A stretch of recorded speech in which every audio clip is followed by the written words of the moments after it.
बिस्मिल्लाहिर्रहमानिर्रहीम। अस्सलाम वालेकुम दोस्तों, कैसे हैं आप? ठीक हैं। आज है जी संडे, छुट्टी का दिन है। मैं बाहर जो है घर की कोई ग्रॉसरी शॉपिंग के लिए जा रहा हूँ और साथ साथ जो है वो आपके साथ शेयर भी करूँगा कुछ चीज़ें। आपके कुछ 2-3 सवाल बड़े अहम किस्म के आए हुए थे इमिग्रेशन के, मैं उसका भी जवाब दूँगा और आपको लोकल जो शॉपिंग है मैं वो भी दिखाऊँगा जी। Thank you.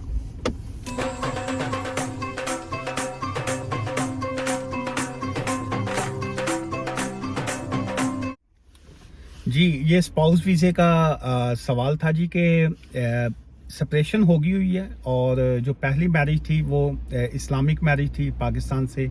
उसके बाद यूके में आके हमने शरिया काउंसिल से जो है वो डिवोर्स ले ली है। तो अभी सेकंड मैरिज के लिए जो है स्पाउस वीज़ा अप्लाई करना है। तो क्या वो शरिया काउंसिल की जो डिवोर्स हमने ली है वो इनफ है स्पाउस वीज़ा के लिए? तो देखिए, जो पहली आपकी मैरिज थी वो ऑटोमेटिकली इमिग्रेशन सिस्टम में रजिस्टर्ड हो जाती है, चूँकि पाकिस्तान का इशू किया हुआ जो मैरिज सर्टिफिकेट है वो ऑथोराइज्ड ऑफिशियल डॉक्यूमेंट्स होते हैं।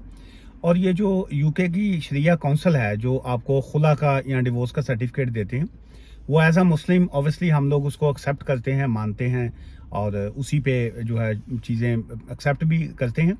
लेकिन अनफॉर्चुनेटली इमिग्रेशन के पर्पज़ से आपको यूके से इंग्लिश डिवोर्स का सर्टिफिकेट जो है वो लेना आपके लिए लाजमी है। अगर आप सेकंड मैरिज जो है आउटसाइड दी कंट्री कर रहे हैं तो उसके लिए जो है वो इस्लामिक शरिया काउंसिल के खुला या डिवोर्स के सर्टिफिकेट पे जो है वो रिफ्यूज़ल आ सकती है। इसलिए बेटर यही है कि आप जो है इंग्लिश डिवोर्स का सर्टिफिकेट जो है वो ले लीजिए।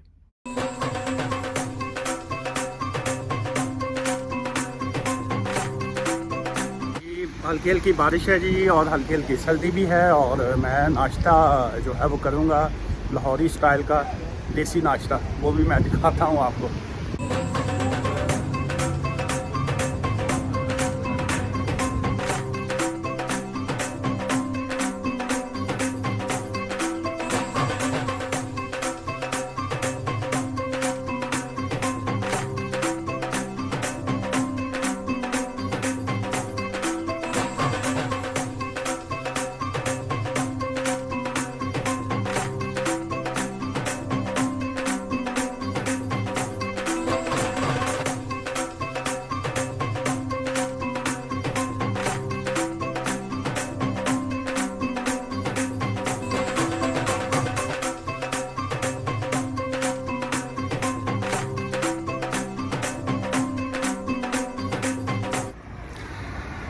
जी, ये भाई साहब का बड़ा इंटरेस्टिंग सवाल है जी। उन्होंने कहा जी कि मेरी वाइफ जो हैं वो ब्रिटिश हैं, ब्रिटिश पासपोर्ट है उनके पास, लेकिन वो पहले मैरिड थी तो उसके बाद डिवोर्स हुई उनकी, तो एक बेबी भी है।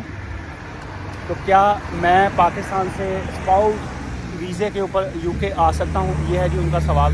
तो देखिए, बिल्कुल वो आपका वीज़ा अप्लाई कर सकती हैं, लेकिन उसके लिए ये है 2 चीज़ों का होना लाजमी है। यहाँ तो उनके पास 18,600 जो उनकी इनकम है, 18,600 का थ्रेश होल्ड जो है वो होना चाहिए, या वो एग्जाम्प्टेड हो। एग्जाम्प्टेड से मुराद ये है कि वो DWP से रजिस्टर्ड हो और उनके पास जो है वो केयर अलाउंस ले रही हो या डिसेबिलिटी लिविंग अलाउंस ले रही हो, या वो पर्सनल इंडिपेंडेंस पेमेंट जो है वो अगर ले रही हैं तो फिर वो एग्जाम्प्टेड हैं। 18,600 उनको नहीं दिखाना होगा, अदरवाइज़ उनकी इनकम जो है वो 18,600 होना लाजमी है।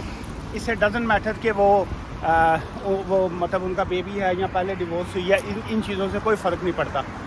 आई डू होप कि आपको आपके सवाल का जवाब मिल गया होगा।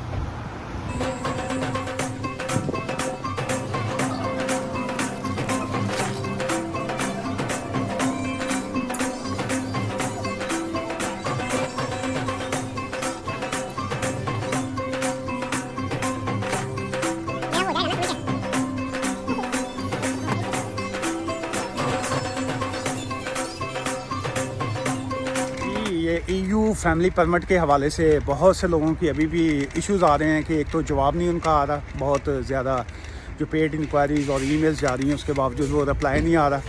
सो अगर आपके भी इस किस्म के इश्यूज़ हैं तो आप चाहें तो हमसे भी रब्ता कर सकते हैं और जो जिनकी रिफ्यूज़ल्स आ रही हैं उनके लिए भी ऑप्शंस 3 होते हैं। ये पूछा था किसी ने कि क्या ऑप्शंस हैं। एक तो ये है कि आप अपील कर सकते हैं, सेकंड ये है कि आप AR जो होता है, एडमिन रिव्यू जो होता है वो कर सकते हैं, और थर्ड ऑप्शन ये होता है कि आप न्यू एप्लीकेशन कर सकते हैं। सो उसके लिए अगर इस किस्म का कोई भी सिचुएशन हो तो आप हमसे भी रब्ता कर सकते हैं जी। बहुत ठंड है जी आज तो जी। वीक की जो ग्रॉसरी थी वो मेरी हो गई है, और सर्दी बहुत ज़्यादा है, आज शदीद सर्दी है जी। और उफ,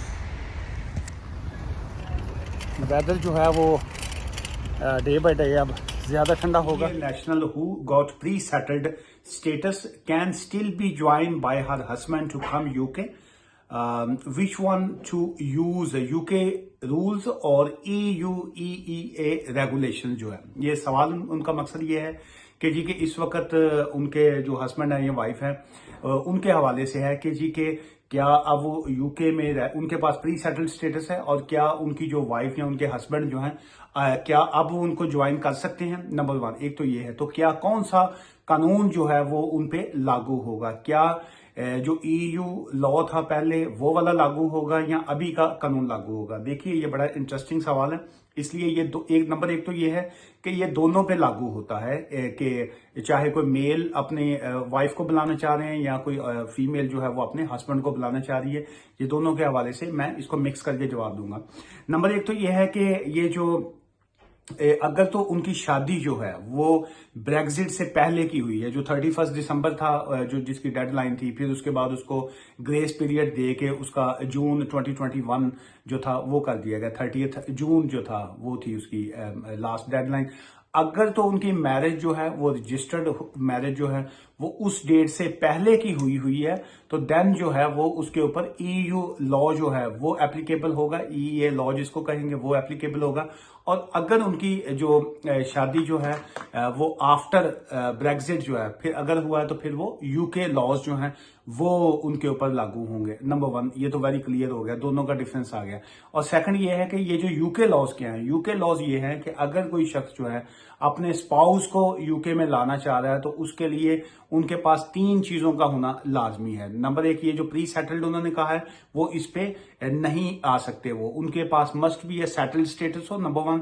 नंबर 2 यहाँ उनके पास ILR हो, indefinite leave to remain. Third ये है कि यहाँ वो ब्रिटिश पासपोर्ट होल्डर हो। सो एक तो ये वेरी क्लियर हो गया कि अगर उनके पास प्री सेटल्ड स्टेटस है, शादी अगर ब्रेग्जिट से या 30 जून से पहले की हुई है तो फिर वो बिल्कुल वो उनको अप्लाई कर सकते हैं, वो उनका EU फैमिली परमिट जो है वो अप्लाई कर सकते हैं।